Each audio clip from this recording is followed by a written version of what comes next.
Cake কিন্তু আমি অনেকবারই বানাইছি, কিন্তু ডেকোরেশন করলাম এই প্রথমবার। দুনিয়াতে যত উল্টাপাল্টা ডিজাইন আছে সব এই কেকের মধ্যে আমি দিয়ে দিছি।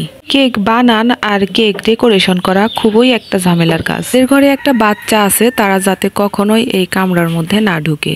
আমার খুব শখ হইতেছিল কেক বানাইয়া কেক সুন্দর করে ডেকোরেশন করবো, কিন্তু সেইটা আর হইল না। কি জন্য সেটা হইল না সেটাই আজকে আপনাদের সাথে শেয়ার করবো। সো হ্যালো এভরিওয়ান এন্ড আসসালামু আলাইকুম, welcome to my another new blog. এই কেক বানাইতে যাইয়া আমার সাথে একটা ঘটনা ঘটছে, আর সেই ঘটনাটা হইল আমি যখন এই কেকটা বানাইতেছিলাম তখন টেবিলের উপরে যত সব জিনিসপত্র ছড়ানো ছিটানো ছিল, আমার হ্যান্ড বিটারটাও কিন্তু ওইখানেই ছিল।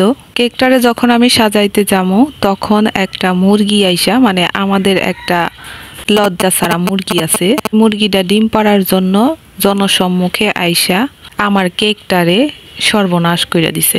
মুরগিটা টেবিলের উপরে উইঠা আমার যে সুগার সিরাপ আছে সেটারেও তো ফালাইয়া দিছে, আর কেকের মধ্যে উইঠা বসছিল আইসা। অল্পর জন্য আমার হ্যান্ড বিটারটা বাইসা গেছে, আর কেকটাকেও আমি কোনোভাবে বাঁচাইছি। যাই হোক, এখন তো আর করার কিছু নাই, ওদেরকে আসলে দোষ দিয়া তো লাভ নাই, আমারই সতর্ক থাকার দরকার ছিল, কারণ আমি তো জানি যে মুরগিটা ডিম পাড়ার জন্য এই টেবিলের উপরে উঠবই, কারণ প্রতিদিন এই কাজটাই ও করে।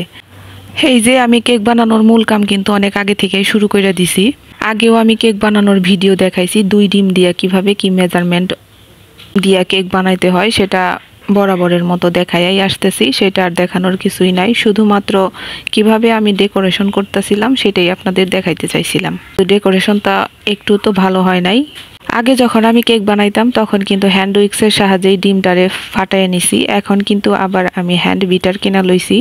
সেই হ্যান্ড বিটার দিয়েই আমি সুন্দর করে এই কেকটারে আজকে বানাবো। এই যে আমার বেটারটা কিন্তু রেডি হয়ে গেছে, এখন আমি একটু ড্যাব ড্যাব কইরা ভেতর থেকে যত বাতাস আছে সব বের করে দিতেছি। নিচে বালু আর একটা কাগজ দিয়ে স্ট্যান্ডের উপর বসে আমি ঢাকনা দিয়ে ঢাইকা দিছি। আমি চুলাটারে প্রিহিট করেই রাখছিলাম, এখন শুধু আইনা প্যানের উপরে বসাইয়া ঢাকনা দিয়ে ঢাইকা দিছি। আর ওই যে একটা ছিদ্র থাকে ঢাকনার মধ্যে সেটা কিন্তু সুন্দর করে বন্ধ করে দিতে হবে। প্রায় 35 থেকে 40 মিনিট পর আমি ফিরে আসছি এই কেকটারে দেখার জন্য। তো এসে দেখলাম যে কেকটা সম্পূর্ণভাবে হয়ে গেছে। একটা কাঠির সাহায্যে আমি পরীক্ষা করে দেখছিলাম, এটা একদমই পারফেক্ট হয়েছে।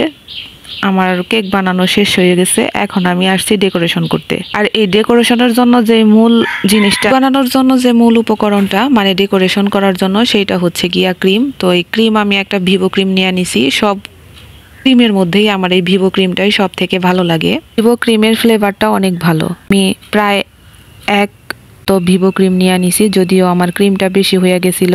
প্রথম বানাইতেছি তো তেমন একটা মেজারমেন্ট আমি বুঝতে পারি নাই। সুন্দর কইরা আমি এটার একটু কইরা বিট কইরা নিতেছি 2 মিনিটের মতো। তারপর আমি আইসিং সুগার বানায় রাখছিলাম নিজের হাতেই, তো এখন আইসিং সুগার যোগ করে দিতেছি। তারপর আমি গুঁড়া দুধ যোগ করে দিতেছি। তো এখানে প্রায় 1 মগের মতো আসিল ক্রিম, তো সেই তুলনায় আমি 3 টেবিল চামচ গুঁড়া দুধ আর 3 টেবিল চামচ আইসিং সুগার যোগ করে দিছিলাম। এখন আমার ক্রিম তৈরি করা শেষ হয়ে গেছে। এই ক্রিম থেকে আমি অল্প একটু ক্রিম নিয়ে একটু কালার কোট করব এখন। আর এই কালারের জন্য আমি পিঙ্ক কালার নিছি, একটু গোলাপি গোলাপি আনার জন্য কেকটারে। অল্প একটু ক্রিম নিয়ে এখন আমি গোলাপি কালারের রং নিয়ে একটা স্প্যাচুলা দিয়া মিশাইয়া তারপর একটা পাইপিং ব্যাগের ভিতরে ঢুকাই রাখতেছি। তো আমার গোলাপি কালার কিন্তু বানানো শেষ হয়েছে, এভাবে আমি সুন্দর করে মোড়াই রাখতেছি। একটা কালার বানানো আমার শেষ হয়ে গেল। পরবর্তীতে আমি আরো একটু ক্রিম নিয়ে এখন একটু সবুজ কালার দিয়া সুন্দর করে সবুজ রঙের একটা কালার বানাই নিব। অনেকেরই নাকি এই ক্রিম দিয়া যখন কালার মিক্স করতে যায় তখন নাকি ক্রিমটা মেল্ট হয়ে যায়। কেকটা বানাইছি আমি কালকে 25 তারিখে, মানে এত গরম, সর্বোচ্চ গরম ছিল কালকে। তো এই গরমের মধ্যেও কিন্তু আমার কেকের যে বেটারটা, কেকের যে ক্রিমটা, সেই ক্রিমটা কিন্তু একটুও গলে নাই, কারণ আমি এটার নিচে সুন্দর কইরা আইস রাইখা দিছিলাম আর ফ্রিজেও সেট করে রাখছিলাম কতক্ষণ সময়। 2টা পাইপিং ব্যাগে ভরা শেষ হয়ে গেছে। এখন আমি যে মূল পাইপিং ব্যাগটা আছে নজেল সহ সেটার মধ্যে আমি সাদা ক্রিম ঢুকাই নিতেছি। প্রথম করতেছি তো কেমন হবো আসলে সেই ধারণা নাই, কিন্তু কেক বানানোর পর বুঝলাম যে কেকটা আসলে আর একটু সুন্দর করতে পারতাম। হুড়া কইরা কাজ করলে আসলে যা হয়। দিকে তো মুরগি একটা প্যারা দিছে, তার মধ্যে তো আমার একটা পোলা আছে, তার কথা আর কি কমু। অর্ধেক প্রায় কেকের কাজ শেষ হয়েছে, মানে যখন আমি এই যে সুন্দর করে স্লাইস করে নিছি, সুন্দর করে ক্রিম লাগামু, তখনই আমার পোলাটাই ঘুম থেকে উঠে গেছে। তো এক কাজ হইয়া তো মেজাজ এমনিই হট হইয়া রইছে। বাবু যখন উইঠা গেছে তখন তো আমার মেজাজ আরো গরম হইয়া গেল যে এখন তো ওই ফোমটা নষ্ট হইয়া যাব আসলে, মানে এই কেকের ক্রিমটা তো আস্তে আস্তে মেল্ট হইয়া যাব, আমি যদি তাড়াতাড়ি কাজটা না করি তাহলে তো শেষ হইয়া যাব। কি আর কমু, আসলেই একটু পরে তাই ঘুরছিল। বাবুরে প্রায় আমি 20 মিনিট সময় দিতে দিতে দেখি যে এই কেকের যে ক্রিমটা এটা মেল্ট হইয়া যাইতেছে। আমি আর ফ্রিজে রাখি নাই, এমন রাগ উঠছিল যে আজকে যা আছে কপালে যেমন তেমন হই অমনি করেই আজকে বানাই রাখবো। সুন্দর করে যে আমি স্লাইস করে সুগার সিরাপ যতটুক ছিল আবার ওইটুক দিয়াই সুন্দর কইরা আমি ক্রিম বসাইতেছি। আসলে এত সুন্দরের দরকার নাই, নিজেরাই খামু, যেমনে হই কমনেই খামু। আমি সুন্দর করে ক্রিম লাগাইতেছি তো লাগাইতেছি, এইটারে আর কোনোভাবেই শার্প দিতে পারতাছি না, কারণ শার্প করার যে আমি সুন্দর যে আমার রোলটা ওই রোলটা খুঁজে পাইতেছি না।